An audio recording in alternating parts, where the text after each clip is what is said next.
Good morning. This is episode 14 of the Liberty is Essential podcast.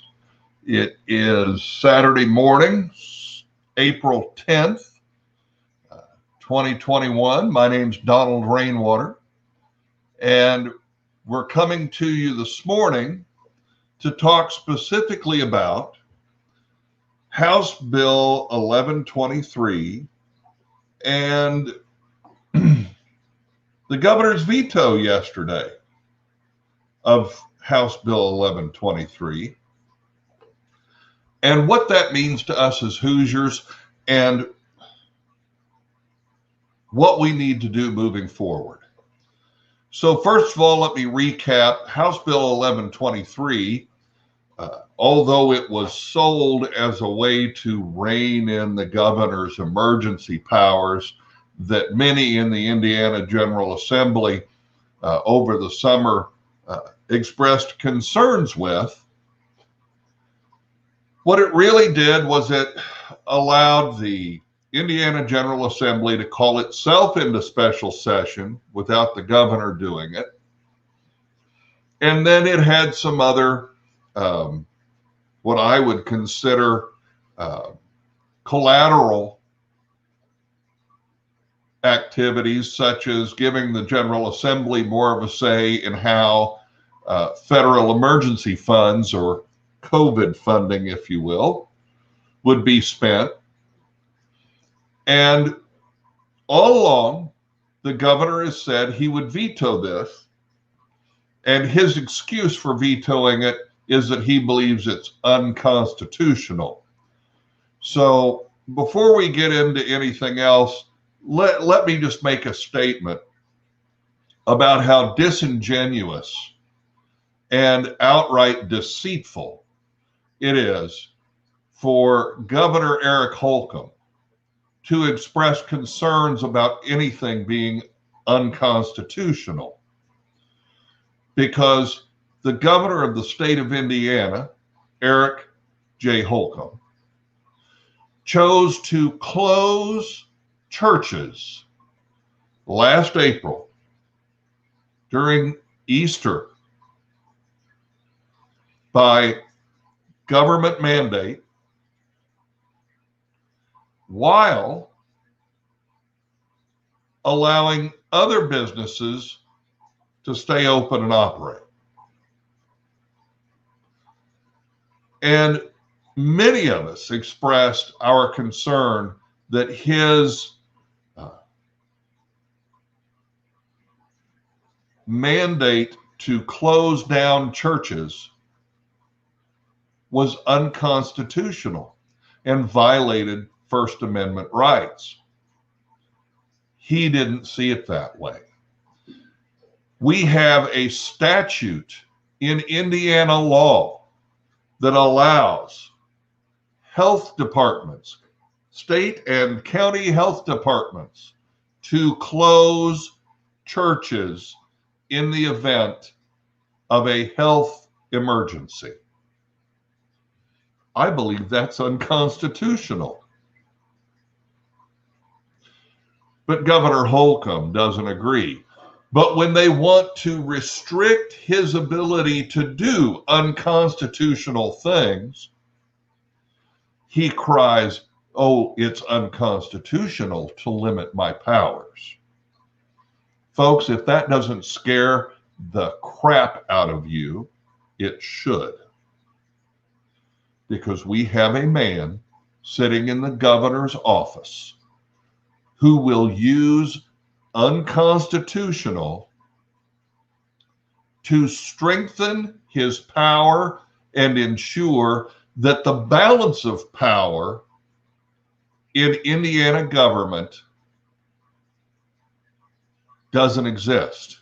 You see, the gentleman in the picture behind me believed that we need multiple equal branches of government to create checks and balances to ensure that one particular part of the government doesn't become too powerful and destroy the framework of a republic. But in Indiana, we have a part-time legislature with dwindling power and dwindling authority because, and we'll get into this more in another podcast, but the state of Indiana government is not run by a legislature of 100 state representatives and 50 state senators, a governor, and a Supreme Court. It's run by the Indiana Republican Party. And they run it because the governor, the majority leader in the Senate, and the majority leader in the House can come together and make a decision, and no number of state representatives or state senators can get together and oppose them successfully because of the way that we have allowed our government to get out of control in Indiana. There are rules and statutes that have been written that override our constitutional balance of power in Indiana. And what has happened with House Bill 1123 and Governor Holcomb's veto of it is a stark reminder how out of control we have allowed our government to be. You see, when one group of influential people have too much power, the political elite establishment of the Indiana Republican Party has become too powerful. It has too much authority. It has too much ability to create rules that strengthen its power and leave the rest of us out in the cold. You see, I'm looking at Facebook and Twitter every day and seeing all of the comments by Hoosier citizens who are concerned because their voice isn't being listened to. Their opinion of what needs to be done by their representatives is going unheard. As a matter of fact, some state representatives, when questioned by citizens of the state of Indiana, are telling us that we're ignorant and we just don't know how things work. No, we do know how things work, and we know that it's not right. And it's time for it to stop. And if state representatives won't stand up and call out the wrong that is being done, then it's time that we find new state representatives, plain and simple. You see, we the people run the government, not the other way around. So let's go back and let's talk a little bit about House Bill 1123 and the governor's veto and what that means. Because frankly, I see this as a huge, huge fork in the road in Indiana. You see, we need to know that our government has its proper checks and balances. We need to know that if there are a majority of representatives or a majority of senators who support something or oppose something, that they can't be shut out by three men who make the decisions on their own for 6.8 million Hoosiers. See, that's not the government we're supposed to have. Three people deciding for everybody what legislation will even have the opportunity to get a vote. but that's what we have. And folks, here's where we need to be very aware of what's going on. There is a statute, there are a group of statutes in Indiana law that were created within the last 20 years that gave Governor Holcomb this unfettered power. If the Indiana General Assembly were serious about making sure that what happened in 2020 never happens again, they would have written legislation to repeal those statutes that gave him all of that power, and they would have passed that. But they didn't do that. They created something that they knew was kind of, sort of able to look like it was trying to rein in his powers. And they probably knew that if they passed it, he'd veto it, and that it's probably flimsy enough that even if they override the veto, the Indiana Supreme Court will deem it unconstitutional. See, because they weren't really serious. This is all reality show politics, friends. This isn't real legislation. This isn't a real disagreement between the legislators and the governor. This is a show put on to shut you up. This is your Indiana Republican Party supposed General Assembly putting something out there to make it look like they're doing something, doing what you wanted them to do. But as it's been reported by several people here in central Indiana, behind closed doors, they think he's done a fine job. They're perfectly happy with what he's done. And if that's the case, and we as citizens are not happy, then evidently our representatives don't represent us. And if that's the case, then we need to vote them out. We need to get people in there who listen to us, not the Indiana Republican Party. You see, the Indiana Republican Party is never mentioned in the state constitution. The Indiana Republican Party is not a branch of the Indiana state government. And I'm going to say something that may be very unpopular with a lot of people who voted for me and support me, but I'm going to say it because it needs to be said and we need to start understanding. What's wrong with the government of the state of Indiana is not Eric Holcomb. It's the party that he represents. And when people say, oh, he's a Democrat, no, he's a Republican. He's a member of the Republican Party. He controls what goes on in the Indiana Republican Party. He was their primary candidate for governor.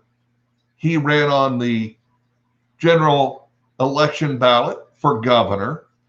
Eric Holcomb represents the Republican Party in the state of Indiana. That's who they are. That right there. And we have to understand the Indiana Republican Party is telling liberty-minded people, we don't want to deal with you. We don't want to hear what you have to say. We don't care what you think. You are not who we are interested in representing. And when we get that through our heads, when we understand that they don't represent us, but they are the Republican Party in Indiana. And if they're not going to represent us, I beg you to stop supporting them.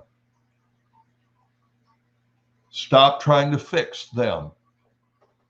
Stop thinking that you can take your party back from them, because it's their party now. And they have created and manipulated a situation to the point where they control it, and they control our government, because we, the people, will not look at them and say, you don't represent me, I'm not voting for you. And folks, if we don't want what happened in 2020 to happen again, and if we don't want a legislature that abandons us, the people they're supposed to represent, the way they've abandoned us in 2021 by failing to pass constitutional carry, by trying to pass a regressive cigarette and e-liquid tax, by, you know why the Senate didn't pass that tax? Because Senator Roderick Gray said it wasn't enough.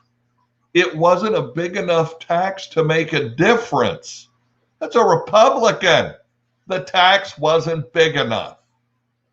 Oh my goodness. So they won't pass constitutional carry. They will pass bigger taxes.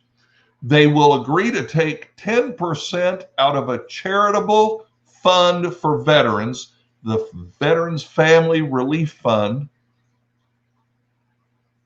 They'll take 10% out of that so that they can spend it on the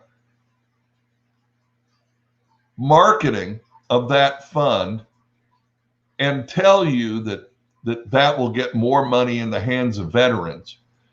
That, folks, I'm sorry to say, is peeing on you and telling you it's raining. Because the reality is, if you take 10% out of a charitable fund, money donated by veterans to help veterans, you take that 10%, that's 10% less that can go to veterans for their assistance during crisis. That's just simple math. You're not getting more money to veterans, you're getting less to them. And you already tax 6.7 million people in order to give the Department of Veterans Affairs a budget to operate on.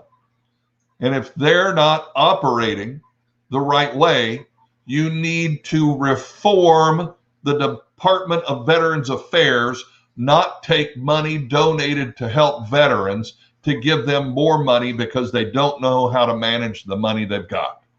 Now, that's the fact. These are the types of things that our state government are getting away with because we continue to vote for the same corrupt people who wear the same label. And let me just say, while people are watching and listening, and this is live, so I'm making this commitment right out here in the open. Please don't send me any more messages telling me I should run as a Republican. I don't want to be associated with that kind of corruption and dirt. I want people to vote for me because they believe in what I believe in, not because I'm wearing a label that they feel comfortable with when they shouldn't. We should be out there telling people that the Indiana Republican Party is just flat out dirty. Period. and good people should be walking away from them. I'm going to use an analogy. I hope I don't offend anybody. But if you have a tumor, one of the first things they want to try to do to get rid of that tumor is cut off the blood supply. And when we get to the place where we realize that what is diseased and sick in our state government is the Indiana Republican Party and how it has manipulated things to take control and then ignore us as citizens. When we cut off their blood supply, when we cut off their voter base and their funding, then we can start to fix what's wrong with the state of Indiana. With that being said, and me laying that out there, you'll hear more from me soon. Thank you for listening. This has been the Liberty is Essential podcast. My name's Donald Rainwater. Have a wonderful rest of your day.